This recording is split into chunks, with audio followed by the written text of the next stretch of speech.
अस्सलाम वालेकुम, welcome back to a new video. Thumbnail से आपको अंदाज़ा हो गया होगा कि आज हम सॉल्व करने जा रहे हैं क्वेश्चन नंबर 7 जो कि 8 क्लास की मैथ्स की बुक से रिलेटिंग है और एक्सरसाइज हम कर रहे थे 1.1।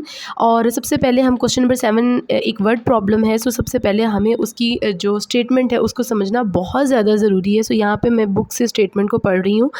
इसको ज़रा फोकस करके आप समझिएगा। To decorate a birthday party Zara and used ribbons of two colors. The length of the blue ribbon is 15 whole 2 by 3 meters. The length of the green ribbon is 4 by 5 times of the length of the blue ribbon.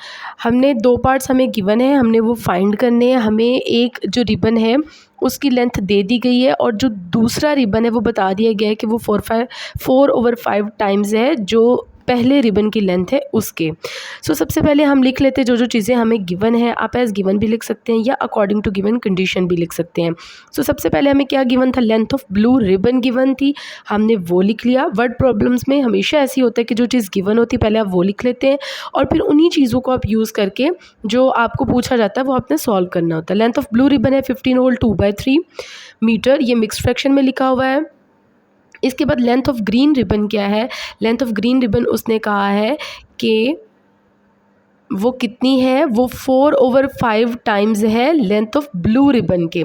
यानी ये हम किस तरह से find करेंगे आगे जब मैं इसको सॉल्व करूँगी आपको पता चल जाएगा। बहुत आसान है, बस थोड़ा सा इसको फोकस करने की ज़रूरत है कि किस तरह से सॉल्व होगा। सो लेंथ ऑफ हमने फाइंड क्या करना है, length of green ribbon find करना है, क्योंकि एक्चुअल वैल्यू नहीं बताई गई कि इसकी लेंथ कितनी है। हमें बस ये बताया गया है कि ये 4/5 टाइम्स है ब्लू रिबन की लेंथ के। तो लेंथ ऑफ ग्रीन रिबन किस तरह फाइंड करेंगे, ऊपर दी गई दोनों जो चीज़ें हैं उनको मल्टीप्लाई कर देंगे। 15 होल 2 by 3 मिक्स्ड फ्रैक्शन, इसको सिंपल फ्रैक्शन में किया, 15 को 3 से मल्टीप्लाई किया, 45 उसमें 2 ऐड किया, 47/3 into 4/5 as it is into metre का फॉर्मूला भी एज इट इज़ आ जाएगा। कुछ कैंसिल नहीं हो रहा। 47 को 4 से मल्टीप्लाई किया 188 आ जाएगा, 3 को 5 से करेंगे 15 आ जाएगा और मीटर एज इट इज़। सो हमें यहाँ पे पार्ट ए सॉल्व हो गया जिसमें हमने क्या फाइंड करना था कि ग्रीन रिबन की लेंथ जो है वो क्या होगी।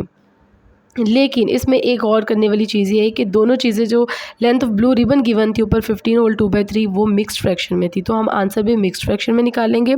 उसके लिए मैंने 188 को अंदर रखा, 15 पे डिवाइड किया और मेरे पास मिक्स्ड फ्रैक्शन में आंसर आ गया। ये डिवीजन आप देख सकते हैं 12 होल 8 by 15 मीटर्स। सो ये क्या हमने फाइंड किया, लेंथ ऑफ ग्रीन रिबन, जो कि बताया गया था कि 4/5 टाइम्स है लेंथ ऑफ ब्लू रिबन के। तो 4/5 को हमने ब्लू रिबन की लेंथ से मल्टीप्लाई करके हमने ग्रीन रिबन की टोटल लेंथ निकाल ली है। मीटर्स जो यूनिट है वो ज़रूर लिखना है, वो बहुत ज़रूरी है, अदरवाइज़ मीटर जो यूनिट ना लिखा हो तो 0.5 आपका कट हो सकता है। पार्ट ए यहाँ पे कंप्लीट हो गया है। Let's move to the part B. यहाँ पे एक दफ़ा दोबारा इसमें आप देख सकते हैं कि जो जो चीज़ें गिवन थी मैंने बता दिया है। ब्लू रिबन की लेंथ थी, ग्रीन रिबन की जो दी गई थी उसको मल्टीप्लाई किया ब्लू रिबन की लेंथ से और उनको मल्टीप्लाई किया, डिवाइड किया और आंसर आ गया। पार्ट बी क्या है, find the total length of both ribbons. It's very easy, दोनों रिबन्स की लेंथ आपके पास आ चुकी है।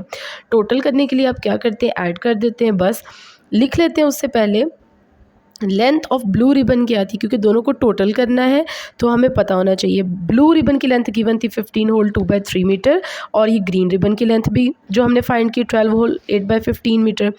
इन दोनों को लिख लेंगे और इन दोनों को सिंपली ऐड कर देंगे। लेकिन ऐड करना भी एक थोड़ा सा उसमें मेथड है कि आप किस तरह से ऐड करोगे, क्योंकि दोनों के आंसर्स मिक्स्ड फ्रैक्शन में आए थे। सो यहाँ पे मैं लिख रही हूँ लेंथ ऑफ ब्लू रिबन मैंने लिख दी है। नेक्स्ट मैं लिखूंगी length of green ribbon. Length of green ribbon क्या निकली थी हमारे पास 12 होल 8 by 15 मीटर। तो टोटल लेंथ फाइंड करनी है, मींस दोनों रिबन्स की लेंथ का टोटल फाइंड करना, तो दोनों को ऐड कर लेंगे। तो ऐड करके क्या आ जाएगा यहाँ पे, total length of both ribbons 15 whole 2 by 3 metre plus 12 whole 8 by 15 metre. तो मीटर को मैंने एक ही दफ़ा ब्रैकेट के बाहर लिख दिया, उसका मतलब ये कि दोनों का यूनिट है। मिक्स्ड फ्रैक्शन में लिखा हुआ है, इसको सिंपल फ्रैक्शन में कन्वर्ट कर लेते हैं। 15 को 3 से मल्टीप्लाई किया, ऐड 2 किया, उसमें 47/3 आ गया, प्लस अब 12 को 15 से मल्टीप्लाई करेंगे तो क्या आ जाएगा, यहाँ पे निकाल लेते जो आंसर आएगा। 180 आंसर आया, उसमें 8 को ऐड किया तो मेरे पास 188 आ गया, ओवर 15 एज इट इज़ रहेगा। अब इसको ऐड करना भी जो है वो एक काम है कह लो इसमें। तो आप सबको पता है एलसीएम लेंगे हम, इसमें एलसीएम कैसे लेंगे, 3 और 15 की प्राइम फैक्टराइजेशन करेंगे। 3 5 ज़ा 15, 3 1 ज़ा 3, 5 1 ज़ा 5। 5 को 3 से मल्टीप्लाई किया 15 आ गया, 15 को अंदर रखा 3 पे डिवाइड किया, 3 5 ज़ा 15 और 45 आंसर आएगा। तो 47 को 5 से मल्टीप्लाई करेंगे, यहाँ पे मल्टीप्लाई कर रही हूँ तो हमारे पास आ गया 235 प्लस 15, दोनों डिनोमिनेटर सेम है, न्यूमिनेटर एज इट इज़ आ जाएगा 235 और 188 को हम ऐड कर लेंगे। यहाँ पे मैं 188 को 235 में ऐड कर रही हूँ और ऐड करके क्या आंसर आएगा हमारे पास, लेट्स सी, हमारे पास आ गया 423 ओवर 15।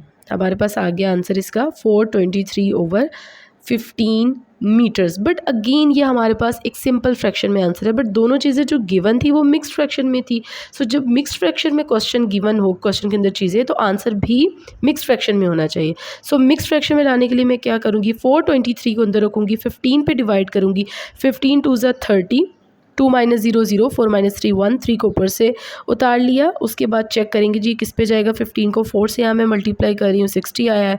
अभी भी ये छोटा है, इसको मैंने कुछ ऐसा लिखना है जो 123 से छोटा हो या 123 हो, यानी 15 को ऐसे नंबर से मल्टीप्लाई करूँ कि आंसर 123 आए या 123 से छोटा है। तो 15 7 ज़ा 105, अभी भी ये छोटा। 15 को 8 से किया तो मेरे पास 120 आ गया। यहाँ जी बात बनती नज़र आ रही है। 15 को 8 से किया 120 आ गया, 3 नीचे कैरी बच गया, सॉरी रिमाइंडर बच गया, तो आंसर आ गया 28 होल 3/15 मीटर्स। मीटर्स को ज़रूर लिखना है। सो यहाँ पे क्वेश्चन 7 जो है इस एक्सरसाइज का कंप्लीट हो चुका है। एक दफ़ा फिर से इसका रिव्यू ले लें जी। दोनों की टोटल लेंथ बोथ रिबन्स की फाइंड करनी थी। जो जो चीज़ें गिवन थी, ब्लू रिबन की लेंथ लिख ली, ग्रीन रिबन की लेंथ लिख ली, total length of both ribbon लिखा, ऐड किया, मिक्स्ड से सिंपल फ्रैक्शन में आए, उसके बाद एलसीएम लिया, फिर सिंपल फ्रैक्शन में आंसर आया तो उसको मिक्स्ड फ्रैक्शन में कन्वर्ट कर दिया और हमारे पास क्वेश्चन नंबर 7 सॉल्व हो गया। अगर आपको मेरी वीडियो अच्छी लगी हो, कुछ इसमें जो है नॉलेज आपको मिला हो, please subscribe to my channel, do like my video. अल्लाह हाफिज़।